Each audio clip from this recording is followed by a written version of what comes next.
All right, guys, it's your boy Dom, and I am back. It is Monday night, and I actually waited for all the matches to be completed so I could come and give my review of match week 15. Pardon me, I'm confused. 15. Come on. I'm not rattled. I promise you, I am not rattled. If you don't know, I'm a City fan. I'm not rattled. My little mistakes is not an indication of being rattled. You know what I'm saying? Guys, I'm a little rattled, just a little bit. Anyways, man, let's talk about the games, man. Let's just recap the games. And I have to say that Liverpool won the weekend without kicking a ball. The only ball they probably kicked is in a few training sessions. But the match between Everton and Liverpool, the Merseyside derby, where I predicted Liverpool to draw 1-1, it got postponed because of inclement weather conditions. And Liverpool won. They won match week 15 because they didn't play. So that means that they got rest. You see what I mean? They played in the middle of the week. They played last week and played in the middle of the week and got some rest. Come on, man. You know, you can't get better than that. You really can't get better than that. They won the week because guess what? Two of their biggest rivals, Manchester City and Arsenal, drew their matches, dropping 2 points each. Chelsea, on the other hand, did win, so Chelsea and Liverpool heels, and I'm gonna give you guys a theory when I get to the Chelsea match, okay? But Liverpool definitely won the weekend without kicking a ball. So Liverpool fans, if you're watching, if you tuned in to hear me, cry about join to Crystal Palace, I just want to big you guys up, man. Smash up the thumbs up button, man. And guys, I'm being consistent. You thought I wasn't going to come back and talk about the City game because we drew? Here I am. I'm going to be consistent. Match prediction, match week review every week.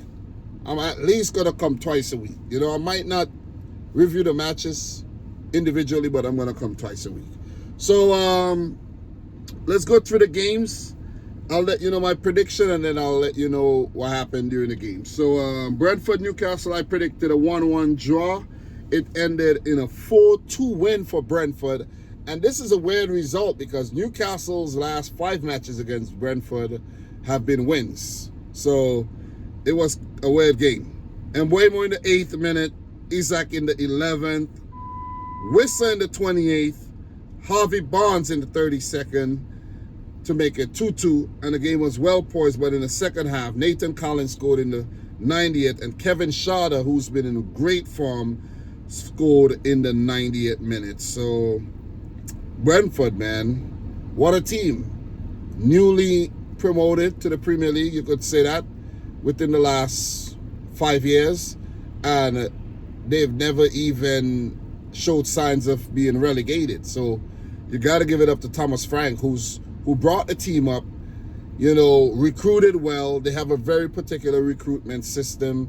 They sold on some, quality players, brought in some really good replacements, and listen, man, it's paid dividends. They're a staple of the league right now. They're toppling big teams, and they just keep being very, very consistent. So give it up to Brentford. As for Newcastle, they've been somewhat inconsistent and unpredictable, in my opinion. I can't really they're a hard team to predict, seriously. So with that win, Brentford in 9th, 23 points. Newcastle 12th with 20 points with that loss. Guys, we are going to keep it moving. I have 9 games to talk about. So I got to get a move on. So the next match, I predicted Villa to beat Southampton 2-0. That game ended in a 1-0 win for Aston Villa. I don't think I watched the highlights for this match. I think I kind of forgot, but I can remember the only goal scorer in this game being Jean Duran. So I think he scored them. I don't know what's going on right now, but my phone ain't working to pull up the game. Every time I want to do something, this always happens. Like I'm clicking the thing and nothing is happening. Like, come on, man. You gotta be kidding me. You really gotta be kidding me. You see what I mean? Like, for real. Every time I need this thing. Let me not curse. Verizon, man. All right, it's working. So Jean Duran in the 24th minute. Seems as if he started this game. He's usually coming off the bench. But maybe Unai Emery tried something fresh in this match and it paid dividends. So then this is back-to-back wins for Aston Villa. They needed it. They were on a terrible run, just like Manchester City. And they move right back up to 6th with 25 points.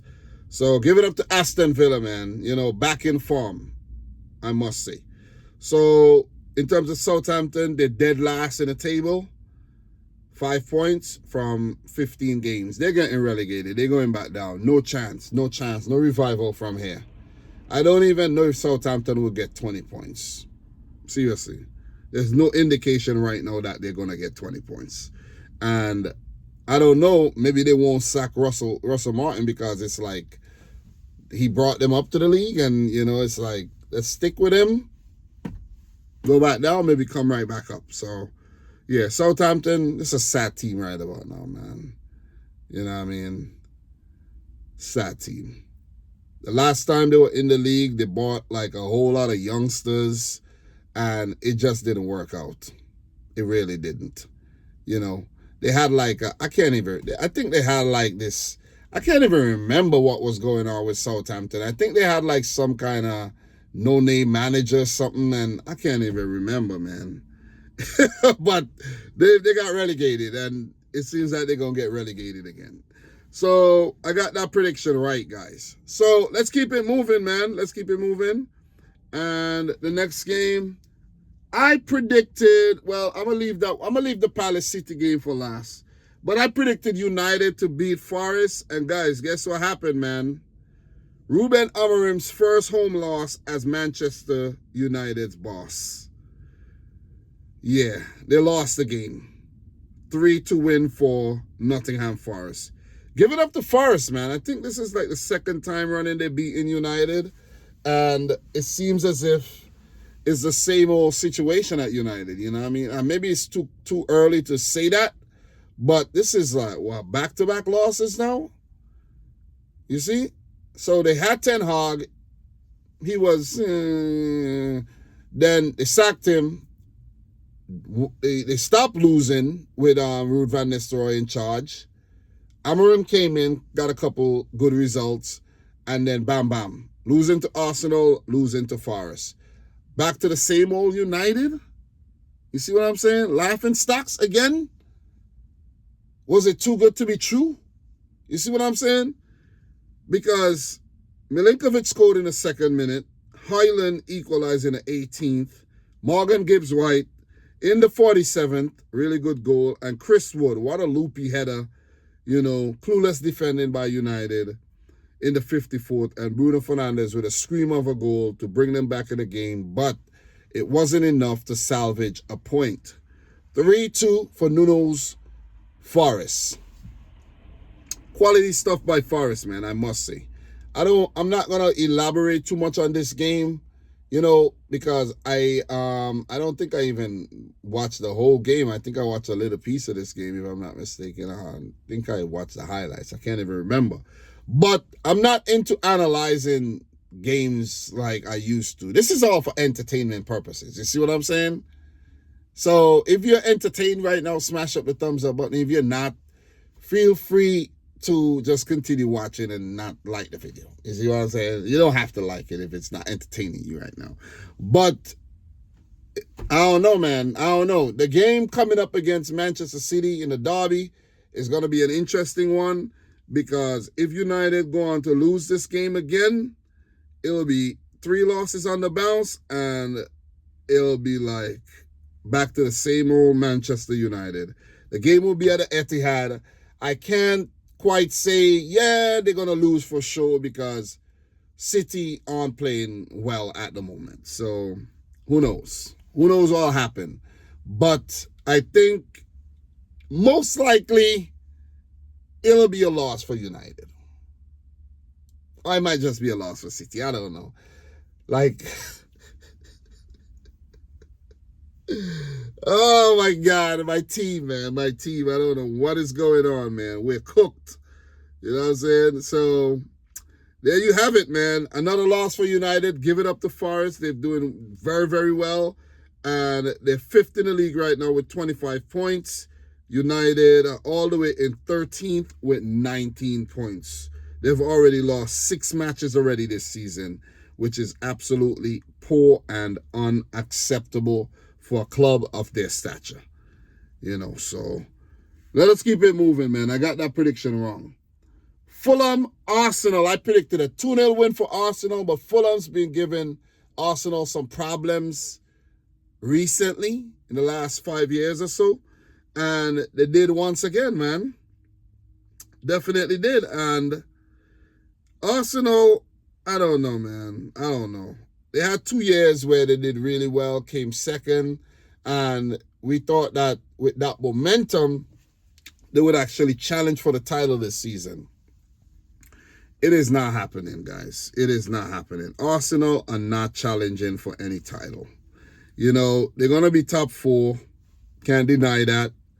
They're going to play some really good football. They're going to win some games. They're going to beat some big teams.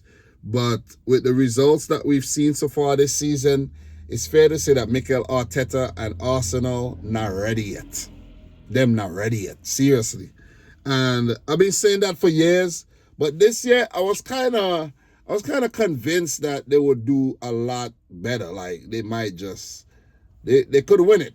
You know, if it's any year, I thought they could win it. It was this year, but it ain't gonna happen, man. Raul Jimenez in the the 11th minute, and then William Saliba in the 52nd.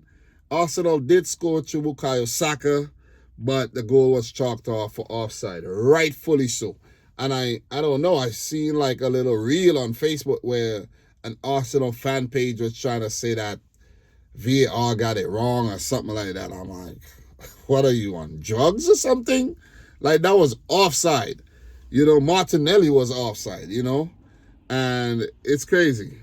You know what I mean? Arsenal supposed to beat Fulham in these, you know, you play a London derby, you got to beat Fulham if you are to send a statement that you are a title challenger. Arsenal are merely just pretenders. They are not even close to being a title challenger this season. You see what I mean? They're not. They're not. So, like, I know they've been suffering some problems in defense, especially their fullback positions, where guys like Tomiyasu, Calafiori, you know, Ben White, you know, even Gabriel was missing from the game, you know, so they're suffering some problems right about now. No, not gonna deny that. And what's going on with Raheem Sterling, man? He's not getting no game time. Like, you moved to Arsenal from Chelsea and you can't even make the team. You're down the pecking order. Even a guy like Ethan Nwaneri, the 17-year-old, you know, attacker, is above him on the pecking order. You know what I mean? Like, what is going on, Sterling? Like, seriously. I think he wanted to leave Man City because he wasn't happy with the game time he was getting, and went to Chelsea, didn't work out. He's at Arsenal right now, not working out. Sterling, boy, you're done. Better you just go to Saudi Arabia or something, bro. Because it ain't working out, man. It ain't looking good at all. But quality stuff by Marco Silva and Fulham. They're a really, really neat unit. They've recruited very well. You look at the quality around their team. And, you know, great performance again, man. You know what I mean? Iwobi, Smith Rowe, they had good games. You know, they really threatened Arsenal. And in terms of some stats, real quick, guys, you know, Fulham held their own. They held their own. They only had 2 shots at goal, 2 on target, but defensively, they were really, really good. Give shout-outs to guys like Issa Diop and Calvin Bassey. But 2 shots, 2 on target, 1 in the back of the net, you know, that's a really good defensive show in there. But when they went forward, the few times that they went forward, they did, you know what I mean, threaten Arsenal. Not much to show, but still, from what I saw while watching the game, you know, they had Arsenal. 12 shots for the Gunners, 4 on target. You see, they kept them very, very quiet in terms of the shots on target. Arsenal were going forward, but, you know, they were kept quiet. And shout out to Brentford, a former Arsenal player as well, holding his own in this game. So I guess, you know, Fulham using the Arsenal rejects to their full advantage. So 1-1, man. The Gunners. Don't know what to say right now. They're third, 29 points, 15 games, and that's 6 points behind Liverpool, who does have a game in hand. So might as well, you let's say if they win the game in hand, that's 9 points. So Arsenal did not catching Liverpool. And Chelsea are now 2 points ahead of Arsenal. So if Chelsea are gonna, you know, build a gap there, they won't catch Chelsea either. That's another team you got to worry about. You know what I mean?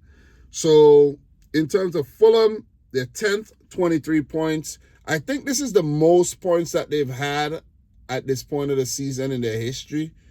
Because, you know, Fulham, they were a yo-yo club. They'll come up from the championship and they go right back down, you know. So it's very, very commendable what Marco Silva has done with this team since he was put in charge, and their recruitment and just the continuity and consistency that they've shown. So quality stuff by Fulham. Got that prediction wrong. So Leicester, Brighton, I predicted a 3-3 draw, and this game ended in a 2-2 draw. So quality prediction. And this was a crazy game. Tariq Lamptey with a worldie in the 37th minute. And Yankuba Mente, oh my God, what a goal. What a goal. Sending defenders to the store. Like Mente went like this, defenders went like this. He came back. Yeah, that guy is a quality player though. Newcastle must be ruined selling this guy. So Mente in the 79th, and Brighton must have felt like they had it wrapped, you know. But some changes off the bench. Ruud van Nistelrooy did his thing.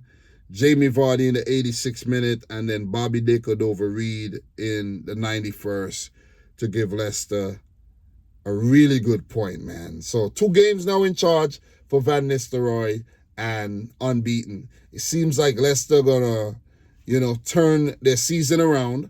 Not that they were having a bad season, but seems as if it's gonna be on the uptick right now with the change of manager, you know. Premier League legend and all, inspirational figure in the dressing room, I'm sure. And, you know, with the quality that they have on show, they definitely could survive. If you look at the Leicester team and then you look at the Southampton team, you look at the Ipswich team, you could see there's a gap in quality there. Jamie Vardy, first and foremost, De Cordova-Reid with some Premier League quality. You have Jordan Ayew does have the Premier League quality as well, and he's been coming up clutch for them.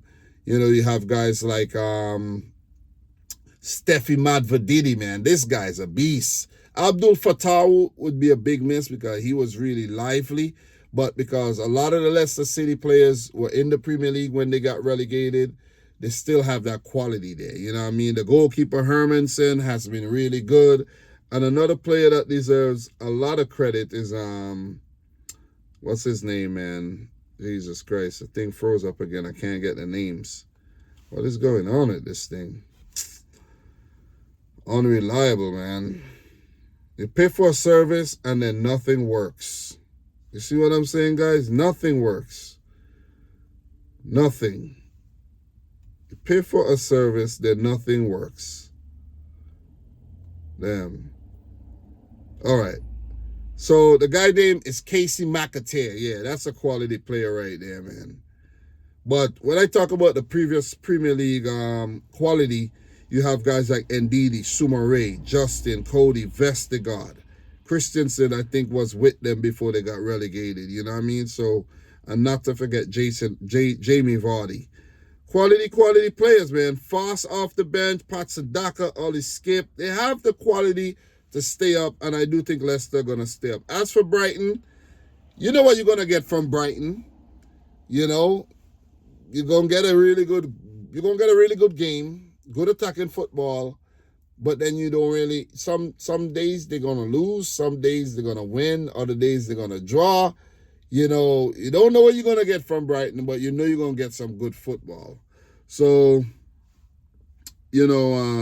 right now in terms of the standings, they're 7th with 24 points. Leicester 16th, 14 points.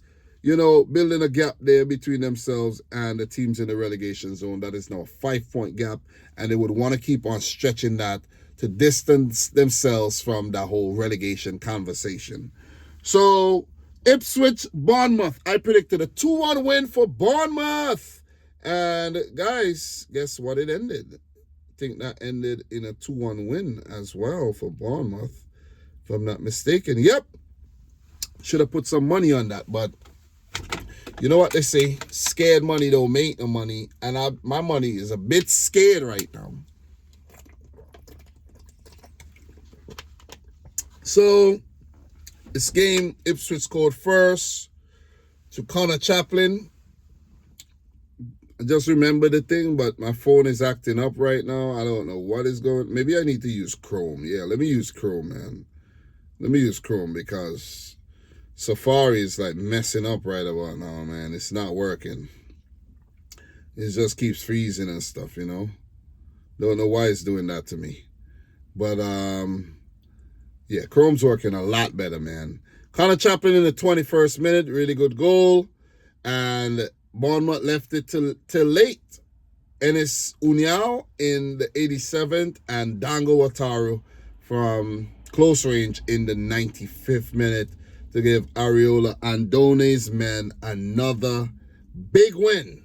Because every win is a big win as Bournemouth continue to impress. And I feel bad for Ipswich because they've been playing some really good football. They've been doing well. Let me start this up before. Well, the lights should shut off. I think this van got a kind of safety system where the light shut off and you see they get a little brighter. The lights will shut off before they kill the battery, which is a good thing. I think it does that. I'm not too sure. I'm not sure.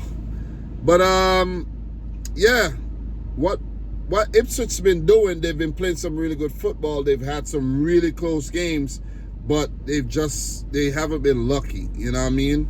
And they need to learn how to manage games a lot better than they've been managing games because they've only had one win. And these are their results, right? 2-1 loss to Bournemouth, 1-0 loss to Crystal Palace, 1-0 loss to Forest, a 1-1 draw against Manchester United, a 2-1 win against Spurs, the 1-1 draw to Leicester, 4-3 loss to Brentford, 2-0 loss to Everton, well, that's a bigger margin, 4-1 loss to West Ham, a 2-2 draw to Villa, 1-1 Southampton, 0-0 Brighton, 1-1 Fulham. So it's been some really, really good results. They started roughly with playing Liverpool and Manchester City, but overall, I have to say that Ipswich, they've given a really good account for themselves. This, unlike Southampton, who's been garbage. You see what I mean? Not that Southampton, they haven't had their moments, but overall, they've been garbage, And Ipswich are third with 9 points, but the gap between them and then they're 18th. I mean, third from bottom. But 18th, I am not rattled, guys. I'm not rattled. But 18th with 9 points. 4 points between them and Crystal Palace. And they need to close that gap if they are to survive. But they've played a lot better than Wolves. And they've played better than Southampton. So 6 draws, 1 win, 8 losses. This does not justify the way they've played, I gotta say. So, yeah, for Bournemouth, they're 8, 24 points, 16 points to 40, and then they could strut their stuff. They could continue strutting their stuff, I should say. So, Tottenham-Chelsea, I predicted a 3-1 win for Chelsea, and it ended in, what was this, a 4-2? 4-2 win? Quality game, man. This was a really good game of football, and I have to say that Tottenham, and I've said this before, But Spurs, they got to be one of the most pathetic football teams on planet Earth. I know it's only entertainment, man. It's only entertainment. But they're terrible, man. They're terrible. This like, I'm wondering if Tottenham are like taking a piss or something, because you're 2-0 up against Chelsea. Big game. London derby. It ended 4-3. You know, I predicted 3-1 to Chelsea. It ended 4-3. And I did put some money on Cole Palmer scoring. I want about $30 or so on him scoring. I think I might put some money on him scoring in the next Premier League game, like $20 or something. I'll win some money. I should put $500 on Palmer scoring, because he's been on fire. So Dominic Solanke scoring against his old team in the 5th minute. Kulusevski in the 11th. Cucurella sliding all over the place. Chelsea's defense in no man's land. And I'm like, what is going on here, man? Tottenham are all over Chelsea right about now. I'm like, what is going on? But something deep within me just knew that Spurs were going to fuck this up. And Sancho in the 17th, you know, to make it 2-1. And it stayed like that until halftime. But in the second half, Cole Palmer with a penalty in the 61st. Enzo Fernandez continuing his great form with a goal in the 73rd. Set up by Cole Palmer, sending defenders hit left, right, and center. Deflection, bang in the back of the net by Enzo. And then Palmer again in the 84th from the penalty spot. 4-2, and Son with a consolation goal in the 96th minute. Spurs fell flat on their face. Could you blame the manager? Well, he's in charge of the team. Who you going to blame? Someone has to take account, you know? But these players, man, they just have no ambition. None. And you might be like, damn, what do you mean by that, man? Of course they have ambition. They want to win things. Just signing for Spurs alone just shows that you don't have no ambition. Once you sign on that dotted line, it just shows that you have no ambition, because you're signing for a club that does not win any trophies, no matter how much they spend, no matter what they do. They build a new stadium, they build new training pitches, they do whatever they have to do. They change managers. It went from Pochettino to Mourinho to who else? Who else was in charge? Was Conte in charge? You know,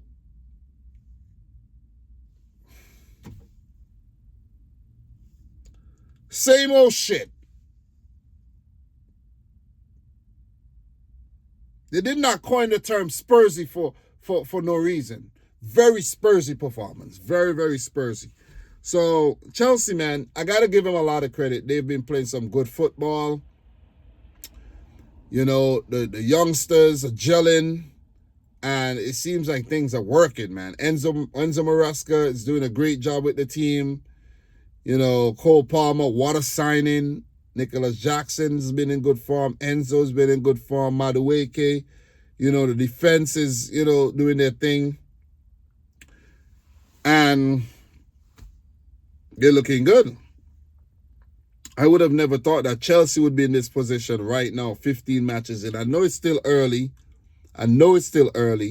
But if they can, the way they're playing, it seems as if Chelsea are going to be there and about in 15 games time. Let's say 30 matches in, 8 matches to go. Chelsea there, a few points behind top or even top. I'm going to go as far as to say right now, Chelsea are in the race. Duh, it's obvious. Chelsea are in this race. If there's a title race right now, if Liverpool doesn't continue to pull away from the bunch, Chelsea are in the title race. Gotta give it to them, man. They've been playing well. Sancho, give it up to Sancho. He's looked good. You know, I already like Jadon Sancho like that. You know what I mean? I'm not going to sugarcoat nothing. He was a City player, left, and went to United, so it's like, Whatever. But I need to stop holding grudges though, because it's all entertainment, man. It's just entertainment. This thing is just done for, like, betting and stuff like that. That's what this football is about. You know what I mean? It ain't the same thing. I used to have a different perspective on the game and be really passionate, but then I sat back, I realized, like, this is just entertainment, man. This is entertainment, Yeah, I know as a youngster you want to do this and you want to do that, but this is all entertainment. You know what I'm saying? Anyways, Chelsea is second, 31 points, four points behind Liverpool, who does have a game in hand, and Spurs are 11th with 20 points. So it ain't looking good for Spurs. They might just sack Postecoglou. Who knows? Who knows what they're going to do, man? I don't think they should sack him, because it really doesn't matter who they bring. It's going to be the same old Spurs. Anyways, the next game, West Ham Wolves. I predicted West Ham to beat Wolves 3-1. I can't even remember making that prediction, though, seriously. But I did. It's written right there. They won the game 2-1. Could have been 3. Couple goals got chalked off. And in this game, Thomas Shusek in the 74th, Matt Dougherty with the equalizer in the 69th, and Bowen in the 72nd. Was a very, very good game. I think Wolves had some really good moments in this match. And West Ham, fought as well. And then the goals started to come, and, West Ham held on. Well-needed win for Lopetegui. He was under some pressure as well. Gary O'Neill still under pressure. I don't know. Did they sack him? Let me click the game. Let me check and see if they sacked him. You know what I mean? Well, it says here 5 hours ago that Gary O'Neill's sack imminent. Lopetegui later as January solace too distant for readily excuse whatever. So Gary O'Neill might get the sack pretty soon, So let's wait and see. But yeah, I don't think both teams are happy with their managers at the moment. But it is what it is, man. It is what it is. So it's a good win for West Ham. They needed it. And in terms of the points tally, let me see where West Ham's at. 14th, 18 points right now. Listen, West Ham, don't be too overly ambitious. You got 18 points right now. Just take what you get and be satisfied. You feel me? Wolves, on the other hand, in the relegation zone. They have half that amount, 9 points, 2 wins this season. And, I don't know if they want to chance their hand any longer with Gary O'Neill. So I'm going to leave that one short and sweet. I don't know what was going on with Mario Lemina at the end of the game. Like, he wanted to beat up everybody or he wanted to get a suspension or something, but that was some stupid behavior by Mario Lemina. You need to chill, though. Definitely got to chill. I see this girl walking her dog here smoking some weed. I need to start doing some late night walking to get myself in shape, man. You know what I mean? To get myself trim and fit. But guys, last but not least, Manchester City, Crystal Palace. I predicted a 3-1 for City.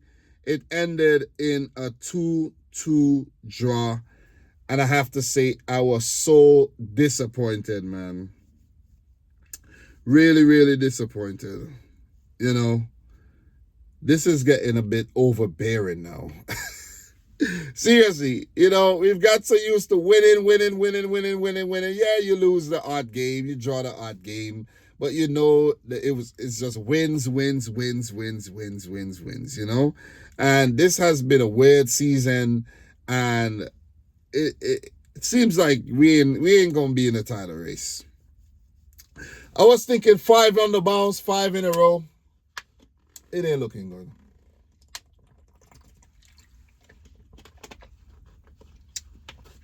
It ain't looking good at all, man. Guys, I just left this game for last. I'm not going to say much, to be honest. There ain't much to say.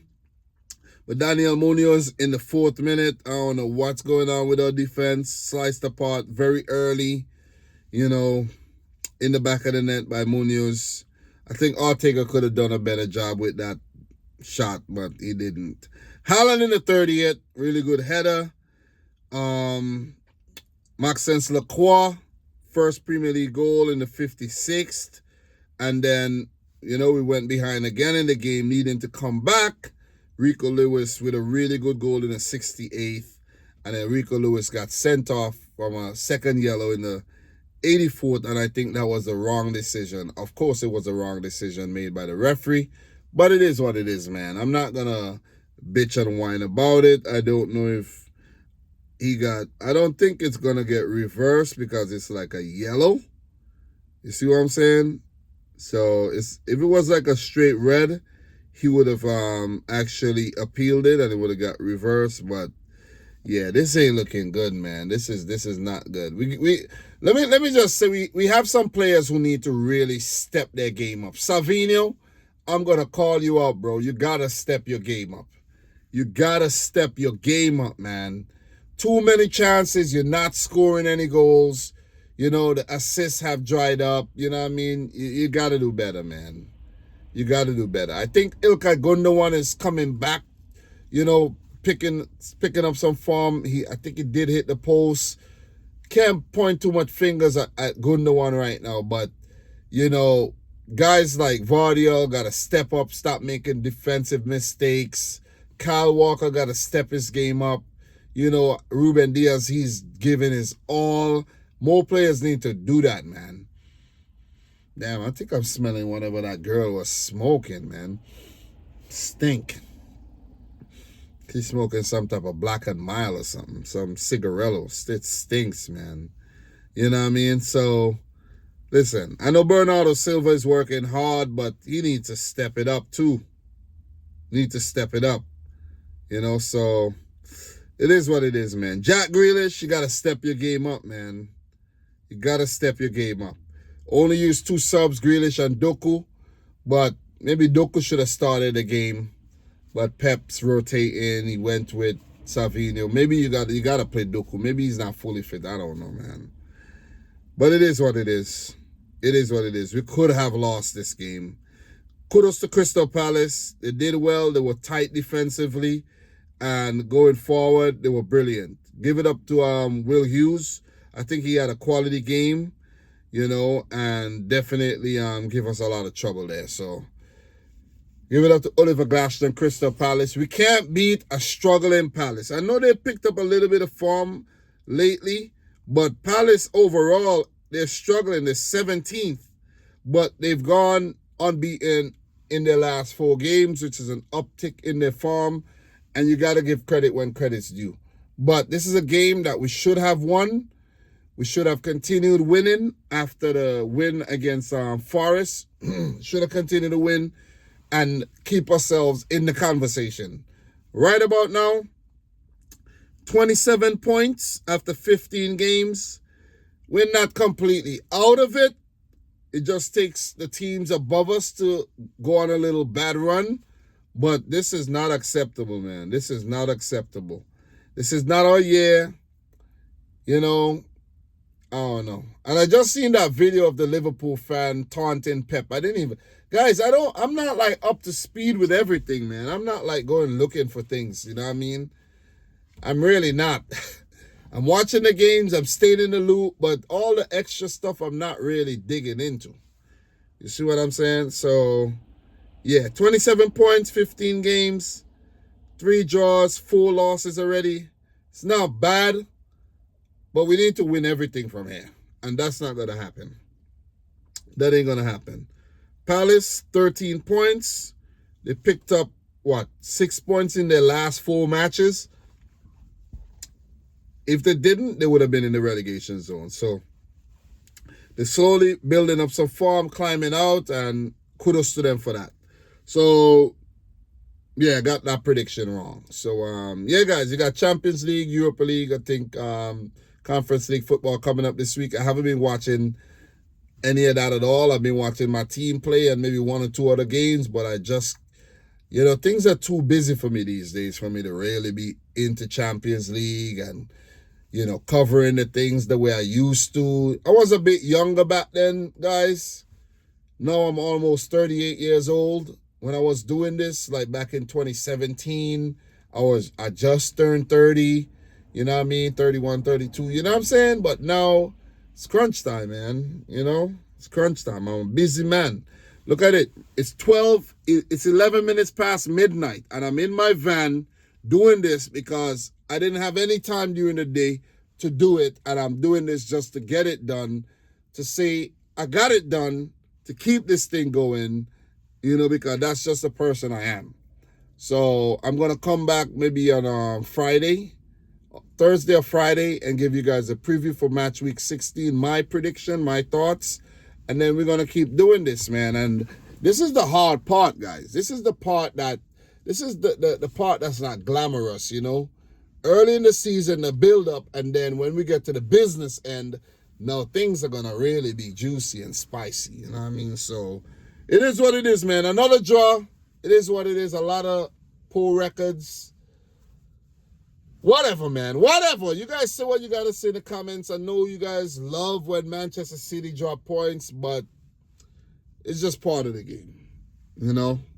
Not every season you're going to win. Even though we've been winning every season in the last 4 seasons, but not every season you're going to win. This is not our season. But guys, Liverpool, it's yours to lose. It's yours to lose. Are you going to give it to Chelsea? Are you going to give it to Arsenal? Are you going to give it to let Manchester City recover? Let's see. So guys, before I go, let me drink my water. Thanks for watching yet another video. Subscribe if you're new, like the video if you haven't yet done so. And from your boy Dom, this is Dominic Rich FC. Thanks for watching. Until next time. Oh, I forgot to say, I wish Mikel Antonio a speedy recovery. He did get into an accident. I forget to mention that. Yeah, I don't know. But yeah, there's a lot of things I probably didn't mention, but yeah. Anyways, thanks for watching. Peace out. Rich Squad. Peace. We talk, guys. See you soon.